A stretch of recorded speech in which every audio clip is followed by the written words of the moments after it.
Hi, baby boomer fans.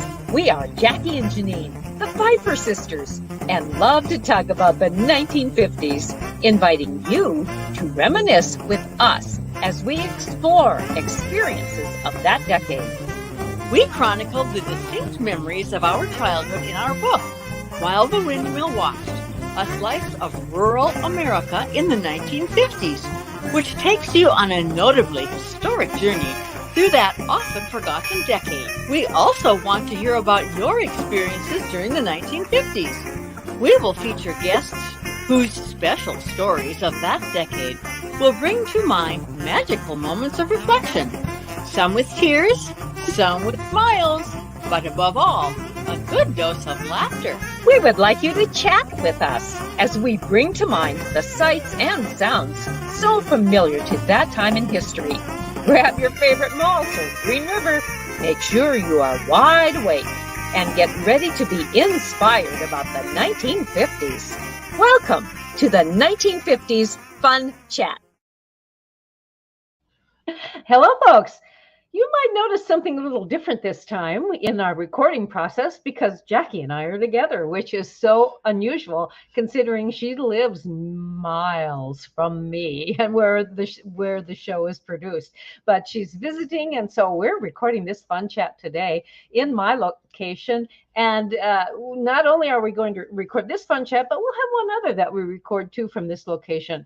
And of course, while she's here, we want to visit some of our local vendors and even people who have been on our Fun Chat before from the Atlantic area. So this will be a fun time for us to even broaden the happenings of the 1950s Fun Chat.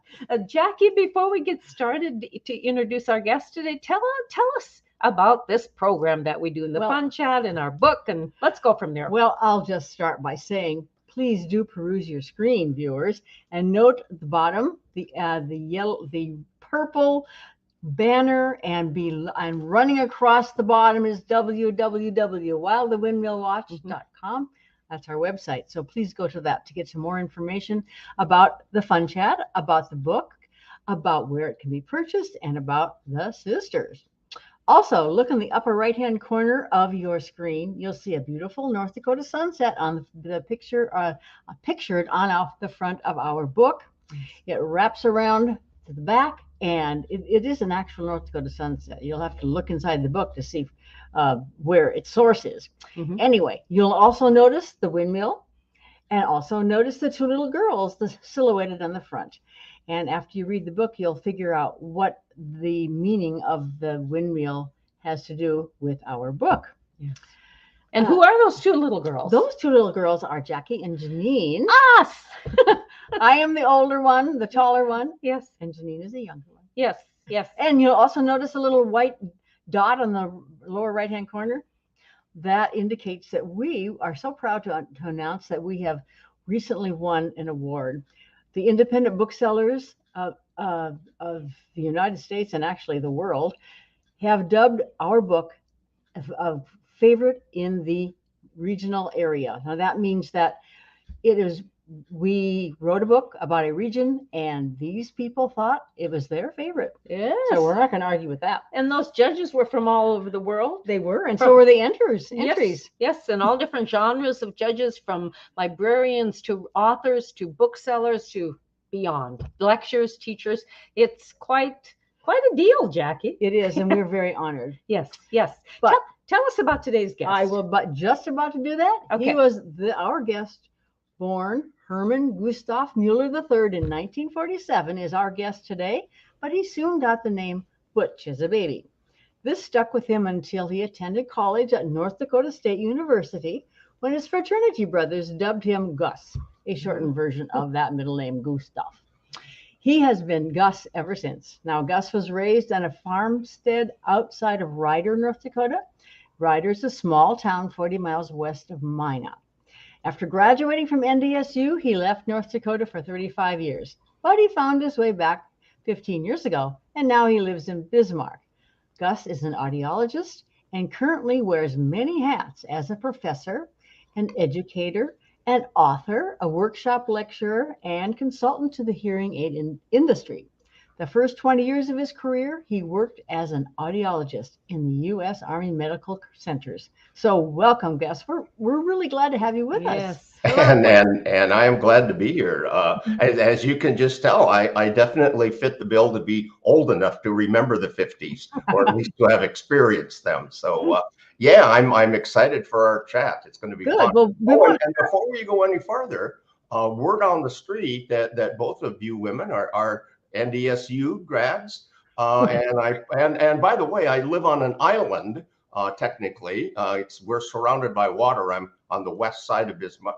The Missouri River is over this way, and there's an inlet right over here. So I thought, the island spirit and NDSU, it all comes out in this shirt. Okay, the island spirit, I like that. Thank you for today. Thank you for that clarification. I don't dress like this all the time, by the way. Okay, we are honored. Okay, so you did say that you were an only child.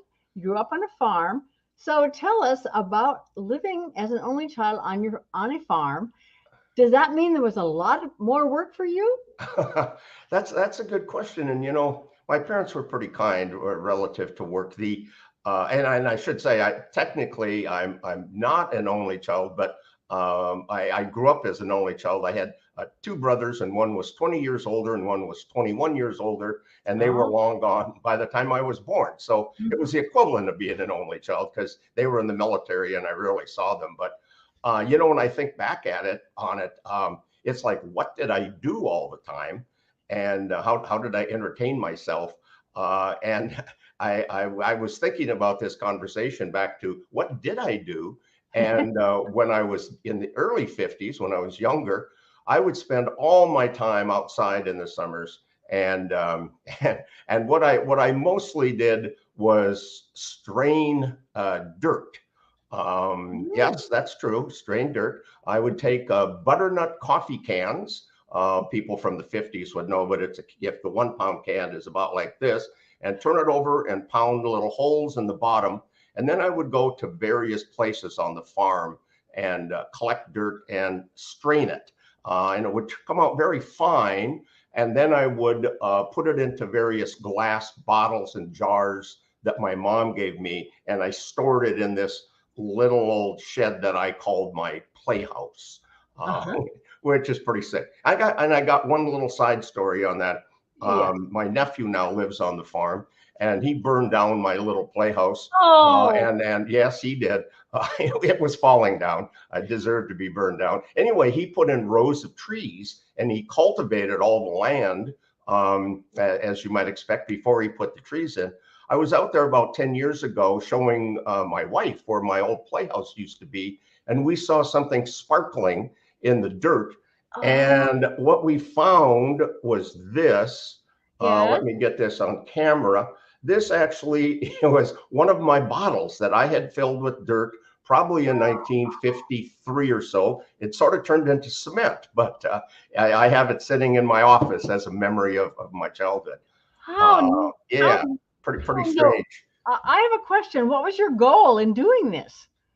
My goal was to find different kinds of dirt from different places. And then when I would strain it, it would turn out different colors. And some was lighter and some was darker. And I'd put them on the shelf, sort of like as ornaments, I guess. I think I was pretending, that I had spices, and though I don't know, I was 5 years old. It gave me something to do. It takes a lot. We had the railroad tracks that went by. So there was a whole different kind of dirt on the railroad tracks. It was more like a gravel. And then we had some really black dirt, and we had other dirt, and just a lot of dirts. Did you ever plant any seeds in those bottles, or? No, I think they were just for decoration. I planted my fair amount of seeds in the garden. My mom obviously had a garden. And so I helped her with that. I don't know. I think my specialty was beets, as I recall. I still like beets to this day, and it's a small group of people who are beet fans, but I'm one of them. I like them. We grew a few beets in our garden at home too, and is that right? Mom would pickle them a lot of times. Did your mom do any? We had pickled beets. I mean, it was like a staple. When you'd sit down for supper, which is the evening meal, of course, there would be a plate of pickles served essentially every meal. And so it was beets, maybe watermelon pickles, Yes. maybe some carrot pickles, and you'd have like this relish tray that, you know, and it wasn't just for company. You for sure had it when there was company, but just for our family alone, there was a pickle tray all the time. Do you think that was a German tradition? Boy, I don't know. You know, obviously my family indeed were German. You know, I don't know. I don't know. I didn't spend a lot of time in Norwegian families. Everybody around Ryder was either Norwegian or German. Okay. I don't know. Maybe Norwegians put lefse in a tray. I don't know what they did. So, No. hey, I wanted to mention one other thing though about being by myself. So I started sort of the early 50s, but what really changed my life was toward the end of the 1950s. My parents got me a record player, so we didn't have a TV, so there was no TV watching, which thinking back was good. It got me outside, but they got me a record player, and it was one of these that you got at Sears that was like a little suitcase, and it was so cheaply made that the needle would keep bouncing up and down and wouldn't stand the record. So you had to tape a couple quarters to it to hold it down into the groove. Yes, and so I would put that out on the porch. And of course, I only had about 4 records because they were expensive and we were poor. But I'd put that out on the porch and then ride my bike back and forth, listening to this new music that I discovered. I still remember my first. You could get really cheap records at the grocery store in Minot, and they weren't by the real artist. It was like on Bell Records. It was a blue label, but you'd get 2 hits. So there wasn't an A side and a B side. You'd get 2 hits. So my very first record that I just played to death was, on one side was Smoke Gets in Your Eyes, and on the other side was My Happiness. Oh yeah. And I just thought I was living the high life. Did you ever get any of those disposable records off of cereal boxes, or they came in storybooks? You know, I totally forgot about that till you just mentioned it. Yeah, they didn't play very well, particularly on my little record machine. But it was a big deal. I mean, I only owned, you know, a real 45 record. I think cost $1. And you know, we needed $1, so I had shoes. You know, nobody was gonna. When we went to Minot, asking my parents to buy me records was pretty remote, and I didn't have much money. But these other ones were 60 cents, I think, in the grocery store. So I could slide one into the grocery cart and they'd end up paying for it. So that was how I accumulated my record collection. You know, when you talked about sifting sand and sifting dirt, I thought, well, maybe you were going to eventually be a geologist. How did your career become an audiologist? Yeah, good question. You know, you're actually closer than you might think. When I took off for NDSU, I thought I was going to be a civil engineer.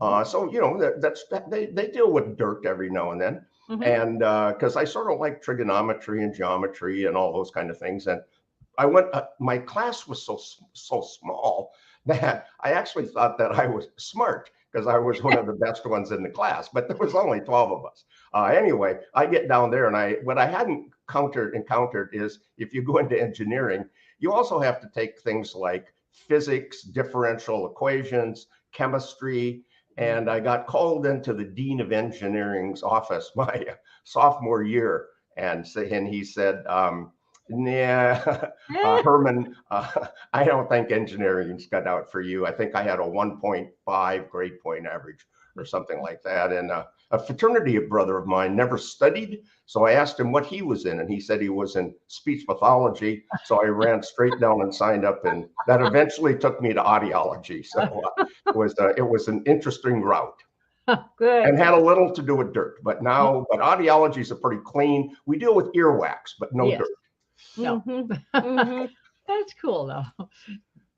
And so then, was there anything from the 1950s that really influenced your interest in audiology, other than this one college gentleman who Yeah. suggested Well, about there was one little factor, and that is, well, there was two factors. The dean of engineering, he sort of reinforced my thing, and because he said you essentially have the lowest grades of all the engineering students. He said, but we require all of them to take public speaking, and you're the only one who's getting an A in public speaking, because most engineers aren't known for their public speaking ability. So anyway, so that got me down. That then got me thinking about the whole speech thing, and in those days in Menard Hall, if you guys maybe remember, down in the basement is where you found speech pathology and speech and drama.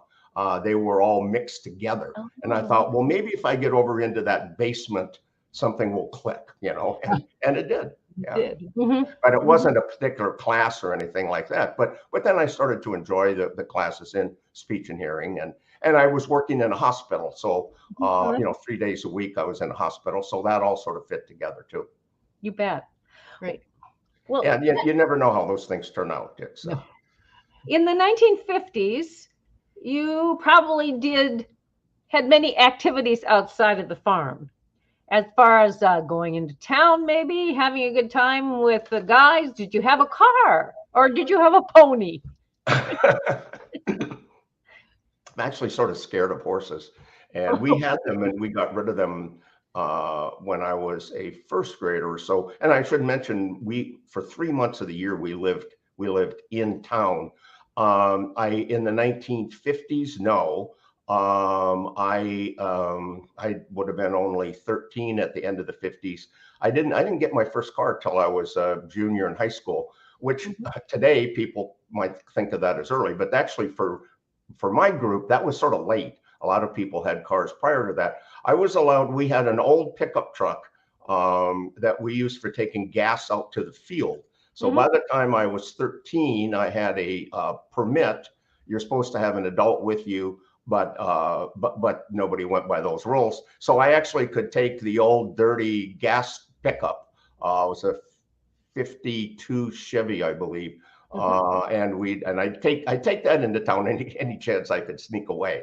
I participated in sports, so in the summertime, we had our Babe Ruth baseball, and that was very important to me because that was the only time I'd actually get to see my friends, basically. Otherwise, everybody was out on their own farm doing their thing, and I would go months without seeing my friends. It was really funny. We'd come back to school in September. Some of them would grow 2-3 inches over the summer. It's like, my God, that's little Lee. He's taller. What happened? So yeah, that's sort of the main activity. Going to Minot was a big deal, but we only did it pretty much only twice a year. I mean, it was only 40 miles away, but to take off a day and for my dad, my mom wouldn't drive in Minot, so my dad had to take a day off work, and we would go before school started, and I'd get 2 new pair of jeans and a new pair of shoes. Every fall I got a new pair of shoes, and so that was a big deal going to Minot. Did you shop at JCPenney, or was there another store? Well, I mean, there were 2 pretty classy places, kitty corner from each other in Minot. You had Ward's on one corner and Penny's on the other, and I can assure you that until I was probably a junior in high school, I never owned anything that didn't come from one of those 2 stores. Now, some of my friends, the more affluent ones, there was Jay's Men's Store, and they would come up with these cool little button-down shirts that they got at Jay's Men's Store. But I had the one from Penny's. But my mom was a great seamstress, so because button-down became cool toward the end of the 50s. My mom would actually then make them into button-down, so I wasn't, so I was almost as cool as the guys who went to the more expensive stores. How kind. Yeah. Did your family ever order clothing out of the catalogs that came? Oh, they always were out in the toilet. I don't know how they got there. But I should mention, by the way, we didn't have indoor plumbing on our farm, so believe me, I got to know the catalog really, really well, because there was a stack of them in the toilet for when you ran out of toilet paper at certain occasions. I don't remember. We must have. I personally don't remember getting anything, but I think my dad, I think I remember him getting like flannel shirts and bib overalls that came in the mail because, you know, he wasn't too fussy what they look like. And, but me personally, I don't recall ever getting anything that came by mail. It wouldn't have been, it didn't happen much anyway, but we had the catalogs, believe me. Yes. Well, and then when you went to high school, did your clothing style change, or are you still pretty much button-down shirts? Well, it changed, you know, the big impact. So now you're talking early 60s. Yes. It changed in that, the end of the 50s, and that my friend, I made a friend, his parents owned the grocery store, and they lived above the store, and they had a TV. So what would we watch? We'd watch American Bandstand. And then we wanted to dress like the people on American Bandstand. And so there was a certain look, you know, that you wanted to be like them. The one thing I actually remember the most is the shoes, and that was toward the end of the 50s. I'm going to say 57, 58. I think Pat Boone made these popular. They're called white bucks. And they actually were like a buckskin, and they were white. You know, this is pretty radical for a farm boy to be wearing white shoes. And so, but here's the best part. So I'm wearing, but they had pink soles. And so I wore these shoes for I guess it was over the summer or something. I don't know.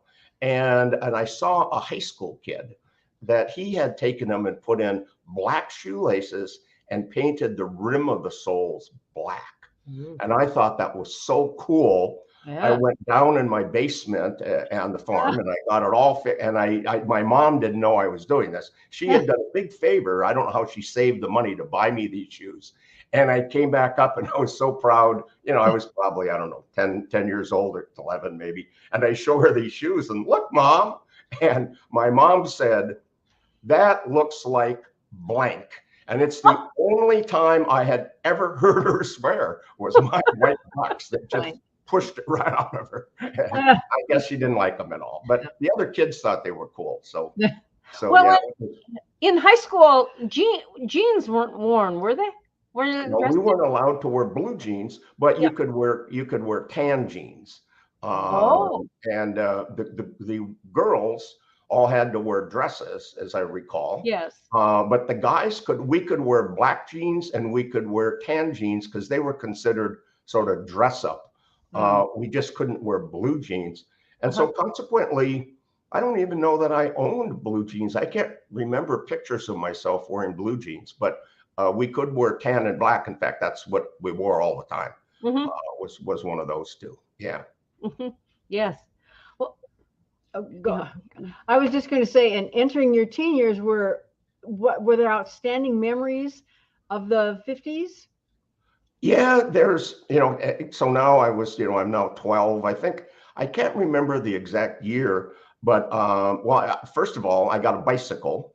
And so that was cool because I actually could break loose from the farm. And we only were 3 miles from town. It was a gravel road with a lot of ruts and everything. But just to get off the farm, I'd gladly ride my bike into town. So that then opened up some opportunities. And then the other big thing that happened in the 50s, a new radio station came to Minot, KQDY. This was called QD. And it was pop music kind of stuff. And they traveled around to small towns like Ryder, McCody, Garrison, all those towns, and they did record hops. And so that was a super big deal.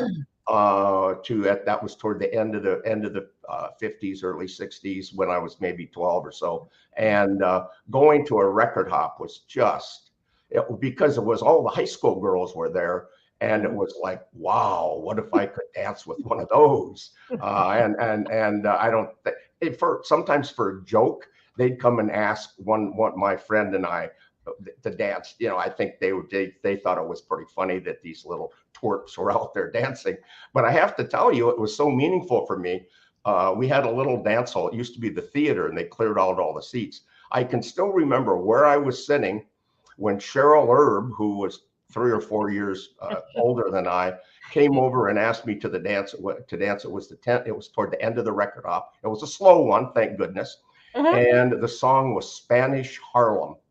And I don't know anything about it, but it would have been maybe 59 or something like that. Anyway, to this day, if I ever hear on some oldie station Spanish Harlem, all I can think about it is just hanging on to Cheryl Erb, thinking I've gone to heaven. Yeah, she was a whole head taller than I, and it was, but I didn't care. Do you remember any other songs that were popular in that era? One of the records I got about in that early days, the late 50s, was Wipeout by the Safaris. Oh, yes. Like and on the flip side, the B side was usually bad, but on the flip side was a song called Surfer Joe.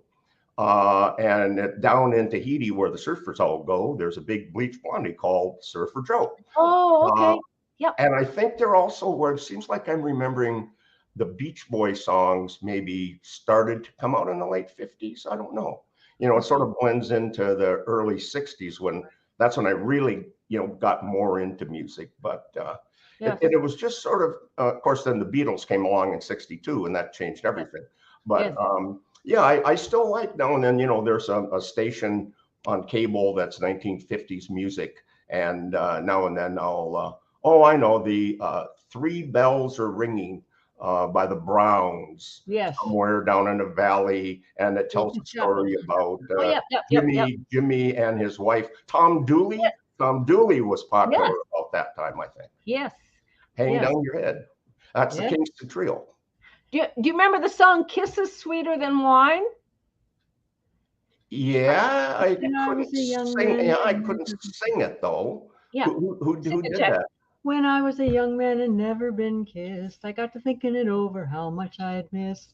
I got me a girl and then I kissed her and then, oh, Lordy, will I kiss her again because she had. I definitely, I wouldn't say it was on my top 10 list, but yes. Or songs you do a nice version of it, I can tell you that. Or songs from Elvis or Little Richard. Yeah, I wasn't fond of either one of those. I don't know why. I just never, I think because everybody else was, and I didn't want to like what everybody else liked. I wanted to like my own stuff. Yeah. But yeah, I do remember. I don't think I ever bought an Elvis record, even when I had a little bit of money. Yes. Well, we've interviewed a young lady from Pennsylvania who was part of the American Bandstand scene in Philadelphia. Yes, and she was one of those girl screamers when all these rock and roll artists would perform there. And it was a very interesting conversation, getting it firsthand from what it was like in the American Bandstand. I do a fair amount of workshops, and so I'll be in front of a crowd, and the crowd is usually much, much younger. They're usually in their 30s and 40s. And so somebody will be talking, and I'm up front with the microphone. Somebody will be talking about some song, and I'll say something like, not really crazy about the melody, but I'd give it an 88 to dance to. Well, nobody knows what that means unless you were around and watched American Bandstand. And people just look at me and go, what the heck is he talking about? And I'd forgotten that. You guys never watched American. And I was we did. Yes, we did. We get home from school at 4 o'clock. And I didn't have a TV, but my buddy did. So I go to his house just to watch American Bandstand. I think that's what it wasn't. It you got two numbers. You got a rating for one thing and whether it was easy to dance to. And they had these 3 people, and each one they'd play 2 songs, and then they'd rate the 2 songs. I think that was on every episode at some point. Oh. For me, the big thing with American Bandstand was the influence of the fashion for young ladies. Sure. That was very influential. Well, that was sort of what drove poodle skirts, wasn't it? Circle skirts for sure. Yes, there were poodle skirts, but I remember everything being very fluffy on the on the women. Yes, it was fun. It was fun. That's right. Fluffy word. Well, Gus, we're getting towards the end of our broadcast, and I always ask 2 questions of our guests. Sure. One is, what is a fun memory that you have of the 1950s? Well, First of all, I have to say that I had it was a great life, and I certainly, learned that you don't need an awful lot to be happy or be entertained. But with that said, being out on the farm all week long by myself, without doubt, the biggest fun thing was going to town on Saturday night, up until the end of the 50s when I actually could drive myself. It was still fun then, but in a different way. But in the early days, I mean, Saturday night well, first of all, I got to take a bath, which might have been the first time for the week. As I said, we didn't have indoor plumbing, so there was a big tub that got set out by the windmill, and it was my job to fill it up in the morning, and then hopefully by the time bath time came around, the water was warm, and that was where the whole family took their baths out there one by one out by the windmill. And I heard you guys know something about windmills, so I don't have to go any farther on that. I don't know what your windmill saw, but my windmill saw me naked. I can tell you that. Well, were there a lot of bugs in the water then by the night? Oh, we didn't care. I was so anxious to take a bath. There's probably grasshoppers in there, yeah, but we just pull those out. Anyway, and then of course going to town, I mean, I can go on, but we'd go over, the park was right by Main Street, and you could sneak over and try to have a cigarette. My buddy who lived in the store would steal cigarettes from the store, and I mean, it was like a big deal to smoke a cigarette. Fortunately, I never got hooked and never smoked my entire life. But we had Oasis and Newport and all these. Anything we saw advertised on TV, he'd steal. Water balloons was a big deal. We'd crawl up on top of this building and throw water balloons at the cars of the high school boys who were driving up and down Main Street. And of course, they didn't know where it'd come from because a balloon would land on their windshield. And we thought we were pretty cool. And, did you ever drop them on girls' heads? Pardon me? Did you ever drop? No, we were into irritating the high school boys. No, we didn't. I don't recall ever even considering that. We were too kind, I guess. I don't know. And I have to say one more thing. I think I don't know if our time's up, but in my younger days, and I've mentioned this to a couple of people before, and they were astonished. But we only had one car, and the whole family went to town up until the later 50s. And my dad wasn't a big drinker, but he always, on Saturday night, he went into the bar with his friends, had a great time, played cards, and he didn't come out until the bar closed. And this was true, and women didn't go in the bar then, not respectable women anyway. So all Main Street was lined up with women and their kids sitting side by side, waiting for the bar to close so Dad could come out and drive us home. And the women would then actually park the cars so they could talk, so one would back in and one would go. So the two driver's sides were together. And so one of my main memories is sitting in the back seat, waiting for that light to go out, because they turned the light out at 12 o'clock, because then it would be Sunday and you couldn't sell drinks anymore. And I knew then my dad would finish his last beer and he'd be coming out. And it's a pretty strange way that would usually be from 10 o'clock until 12.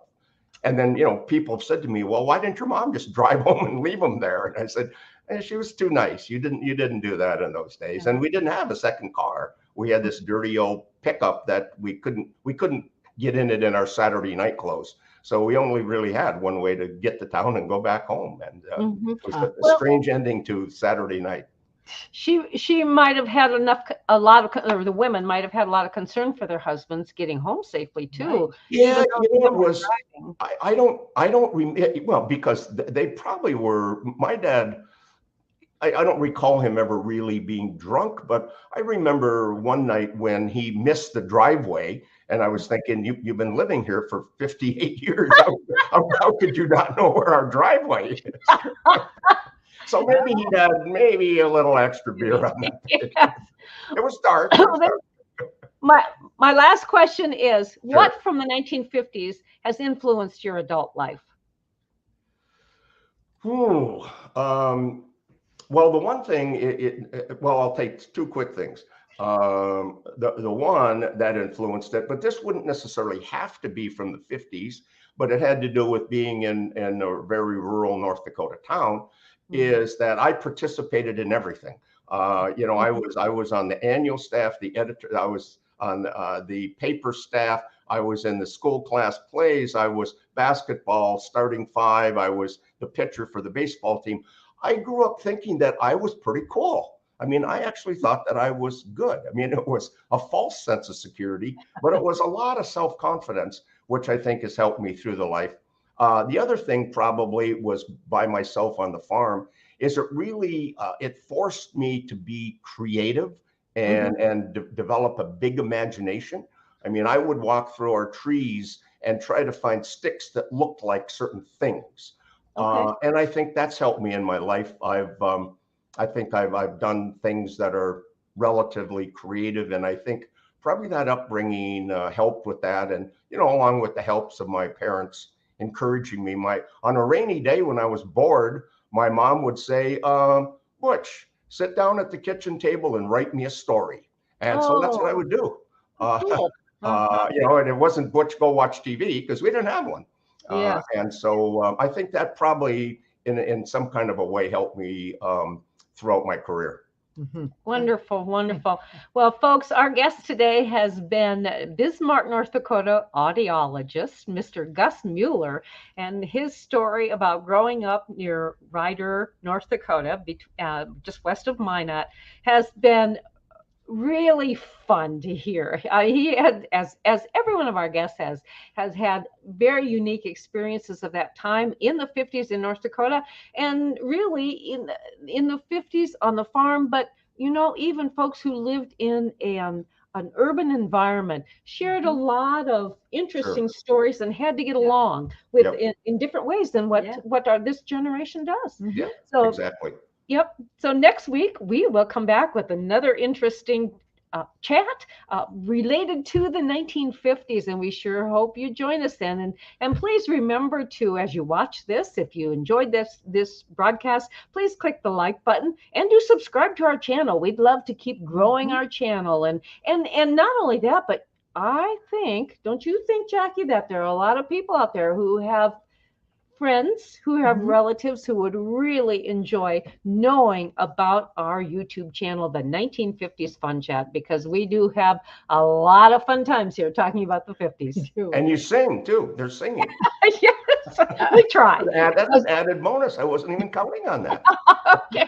I was a little low, but okay. We do want you to subscribe, hit that subscribe button and the thumbs up button to let us know that you have enjoyed this. And please do go to www.whilethewindmillwatch.com. And yes, and until next time, just remember that time of the 50s. For some of us, it was poodle skirts, malt shops, cool cars, and in Gus's case, it was getting to dance with a girl who was a head taller than he was. yeah. So until next time, bye-bye. Toodaloo. Bye all. Thank you for